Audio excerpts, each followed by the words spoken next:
মানুষ ঝুঁকির সম্মুখীন থাকবে। গতকালকে সেনা প্রধান যেটা বলেছেন যে ডিসেম্বরে নির্বাচন হতে হবে, আমাদেরও একই দাবি, ডিসেম্বরের মধ্যে নির্বাচন দিয়ে একটি গণতান্ত্রিক সরকার প্রতিষ্ঠিত করতে হবে। গণতান্ত্রিক সরকার যদি প্রতিষ্ঠিত হয়, গণতান্ত্রিক সরকারি সিদ্ধান্ত নেবে বন্দর করিডোর বাংলাদেশের সকল বিষয়।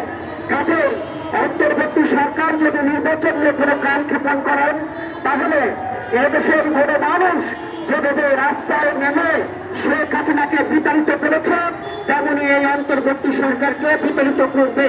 অন্তর্বর্তী সরকারের প্রধান যিনি আছেন তিনি ভালো মানুষ, আমরা তাকে শ্রদ্ধা সম্মান জানাই। তিনি সম্মানের সাথে একটি জাতীয় নির্বাচন দিয়ে আন্তর্জাতিক যে খ্যাতি সম্পন্ন উনি পেয়েছেন, আবারও বাংলাদেশে যদি একটি নির্বাচন দিয়ে উনি একটি গণতান্ত্রিক সরকারের হাতে ক্ষমতা হস্তান্তরণ করেন, তাহলে বিশ্ব নিন্দিত হবেন, তা না হলে নিন্দিত হবেন।